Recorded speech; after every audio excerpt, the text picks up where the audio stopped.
நம்ம சிறுத்தை சிவா டைரக்ஷனில் பார்த்தீங்கன்னா தனுஷ் ஒரு மூவி பண்ண போகிறதா பார்த்தீங்கன்னா இப்போ ஆல்மோஸ்ட் பார்த்தீங்கன்னா கன்ஃபார்மான நியூஸ் வந்திருக்கு. ஸோ நானும் பார்த்தீங்கன்னா ஸ்டார்டிங்கில் இந்த ஒரு பார்த்தீங்கன்னா ஒரு மாதமாக வந்துட்டு தான் இருக்குது. ஸோ ரூமர் தான் நினச்சேன். ஆனால் உண்மையாகவே பார்த்தீங்கன்னா வந்திருக்கு. ஷூட்டிங்கும் பார்த்தீங்கன்னா நெக்ஸ்ட் இயர் பிப்ரவரி இல்லைனா மார்ச்லேருந்து பார்த்தீங்கன்னா ஸ்டார்ட் ஆக போதும் பார்த்தீங்கன்னா சொல்லியிருக்காங்க. சரி, யார் இந்த ப்ராஜெக்ட்டை நம்பி ப்ரொடியூஸ் பண்ண வர்றதுன்னு பார்த்தோன்னா நம்ம மைத்ரி மூவி மேக்கர்ஸ். ஸோ இவங்க பார்த்தீங்கன்னா தமிழில் ஏகப்பட்ட ப்ராஜெக்ட்டை பார்த்தீங்கன்னா இப்போ அனௌன்ஸ் பண்ணிகிட்டு இருக்காங்க. ஸோ இந்த ப்ராஜெக்டையும் பார்த்தீங்கன்னா இவங்க தான் ப்ரொடியூஸ் பண்ண போகிறாங்க. ஸோ இந்த மூவியோட ஸ்டோரி பிளாட்டை பொறுத்த வரைக்கும் விஸ்வாசம் அண்ணாத்த மாதிரி பார்த்தீங்கன்னா பியூராக ஒரு ரூரல் சப்ஜெக்ட் ஏரியா படம் தான். ஸோ தனுஷ் பார்த்தீங்கன்னா இந்த ரூரல் சப்ஜெக்ட் ஏரியாவிலேருந்து கொஞ்சம் தள்ளி இருந்தார். ஸோ நடுவில் கரண் ஒரு இப்போ வந்துச்சு. ஸோ அதுவும் செட் ஆகலை. ஸோ இப்போ ஒரு கருப்பு சக்ஸஸ்க்கு அப்புறம் பார்த்தீங்கன்னா இந்த ப்ராஜெக்ட் பண்ணி அவனு பார்த்தீங்கன்னா முடிவெடுத்து பண்ணியிருக்காரு போல்.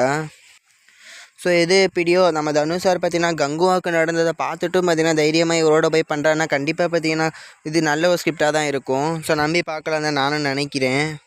ஸோ நீங்கள் என்ன நினைக்கிறீங்க? தனுஷ், மைத்ரி மூவி மேக்கர்ஸ், அப்புறம் சிறுத்தை சிவா. ஸோ இந்த காம்போ எப்படி இருக்கும்னு நினைக்கிறீங்க? உங்கள் ஒப்பீனியன் கமெண்ட்டில் சொல்லுங்கள்.